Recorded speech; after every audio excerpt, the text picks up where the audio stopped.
Cool. Welcome to Thursday. Our Thursday video last week was the hottest one yet, most views, and then we had quite the tumble down after that.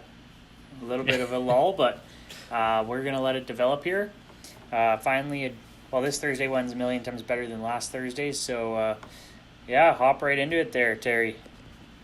Well, we finally got a game to talk about, even though it's a 1-6 team versus a 3-4 team here with the Panthers versus the Atlanta Falcons. We got both teams kind of coming off losses last week. One was a kind of a rough loss and one wasn't. The game total is 49.5 and Carolina's 3-point favorites. It should be one of the best Thursday nighters. Next week we get another doozy with the 49ers Packers, so this one will be good. No defense in this game. Both defenses have been real bad.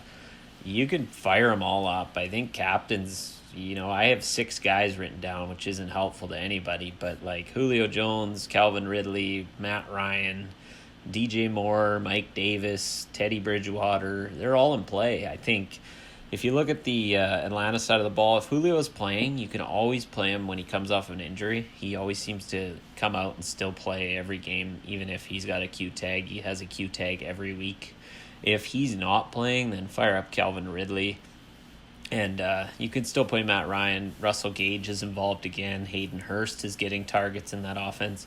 It's just a high passing offense. And then you got Todd Gurley as well, playing really well. He's been one of the better fantasy options for the Falcons all week. We saw DJ Moore erupt last week. I actually had a Teddy Bridgewater to Robbie Anderson and DJ Moore stack on Sunday. And then I pulled Moore out last minute and left Anderson. And that was regretful with the 2 TDs right away. But both those guys are really good. But I really like Curtis Samuel in the flex spot here if you're going to stack Teddy Bridgewater. And then if you want to go for a bit of a dart throw, you can throw in Ian Thomas, the tight end for Carolina. He's been playing decently well.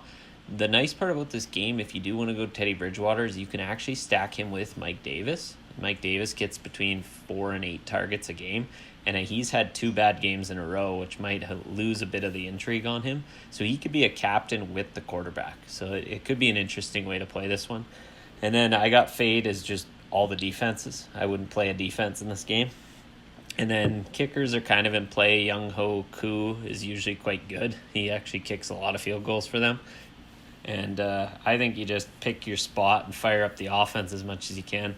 Did you have any cheap options? I kind of looked it over, but I didn't see any I loved. Yeah, the only 2 kind of bargain ones that you kind of touched on at the very end, I was hoping you weren't going to say anything, was Curtis Samuel, 6 catches last week, and rushing TD, so that's huge for your points right there. And then Young Ho Koo.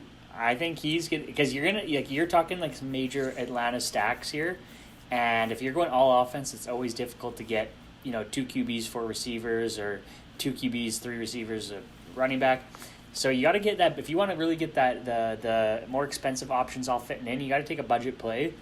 And I think Atlanta kicker Young Ho Koo might be the play this week, because we're going to see a lot of offense. So you're going to get points. You got to hope there's a few longer field goals in there to make it worth it. Yeah, and don't be afraid to stack like QB, running back, wide receiver. We saw that, I want to say 2 weeks ago in one of the Showdown contests. The winner was actually the quarterback, running back, wide receiver, and then the quarterback, running back, wide receiver for the other team. So you stacked actually the running back with the quarterback because they're both pass catchers. So you can see that often if you're going to get 4 TDs and 2 go to the running back and 1 goes to that best wide receiver. You can often see these kind of lineups with running backs and quarterbacks working, especially on the Carolina side in this game. I like it more than I like Gurley.